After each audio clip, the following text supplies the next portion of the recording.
तो hello welcome back guys to my channel. तो आज भी मैं आपके लिए एक रोचक सी भूतिया कहानी लेकर यह कहानी एक भूतिया ढाबा की है।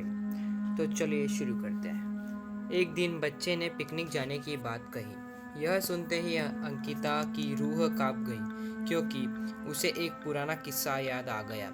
ये बात तब की है जब अंकिता 10वीं क्लास में पढ़ रही थी। एक दिन टीचर ने पिकनिक का प्लान बनाया था। अपने सभी दोस्तों के साथ अंकिता ने भी पिकनिक के लिए जाने के लिए हाँ कर दी।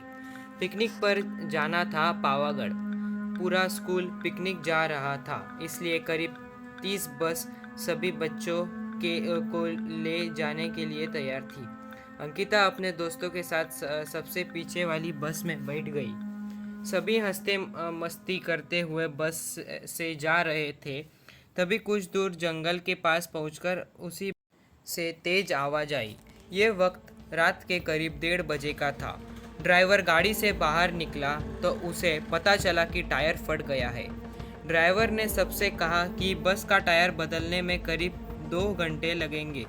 आप सब नीचे उतर जाइए, मैं इसे बदल देता हूँ। आप लोग पास के ढाबे में जा सकते हैं, वहाँ गर्म गर्म चाय पी लीजिए और मैं इस टायर को फटाफट बदलने की कोशिश करता हूँ। ड्राइवर की बात सुनकर सभी बस से उतर गए और पैदल चलते हुए पास के ढाबे में पहुँचे।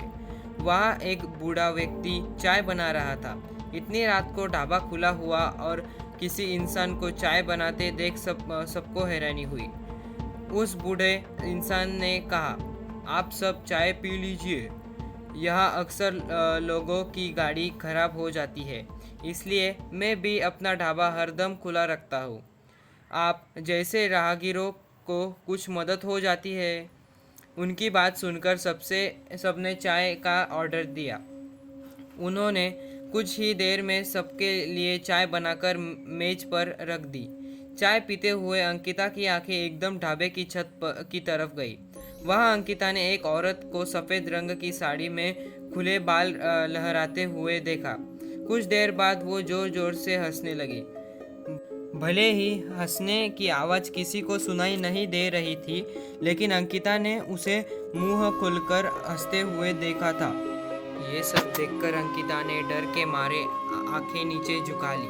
कांपते हुए किसी तरह से अंकिता ने चाय दोबारा पीना शुरू ही किया था कि उसी व्यक्ति की आवाज़ जोर जोर से किसी के चिल्लाने की आवाज़ जंगल की ओर से आई। ढाबे में बैठे हुए सभी बच्चे और टीचर उस आवाज़ को सुनकर डर गए। सबको डरा हुआ देखकर उस बूढ़े इंसान ने कहा कि मैं देखकर आता हूँ, क्या हुआ है, आप लोग यहीं बैठे रहो। इतना कहकर वो आवाज़ की तरफ बढ़ गया। तभी एक लड़की को खून की उल्टी लगातार होने लगी। उसको देखकर सबकी हालत और ख़राब हो गई। उसी समय एक टीचर ने कहा कि तुम सब आग जलाओ और उसके बगल में बैठ जाओ। सबने मिलकर आग जलाई और गोल घेरा करके बैठ गए।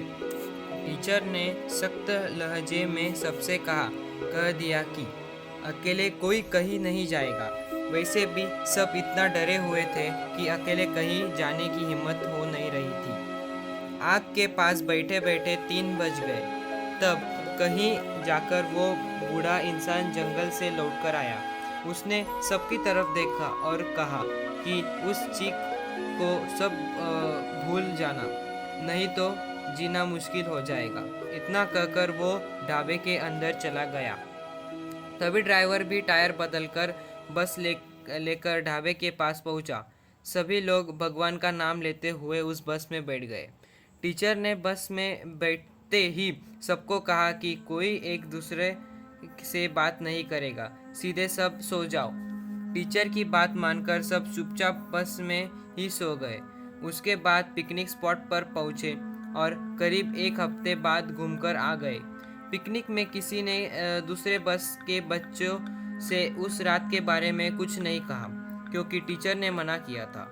लेकिन पिकनिक से लौटते ही सबने अपनी दोस्तों और दूसरे क्लास वालों को इस भूतिया घटना के बारे में बताया था। आज पिकनिक का नाम सुनते ही यही भूतिया ढाबे की कहानी अंकिता के मन में आ गई और बच्चों को पिकनिक भेजने से उसे डर लगने लगा। हमें कहानी से यह सीख मिलती है कि बीती घटनाओं को भूल जाना ही अच्छा है, नहीं तो जीवन भर वो घटना डराती रहती है। Thank you so much for watching guys. Thank you and subscribe. Bye.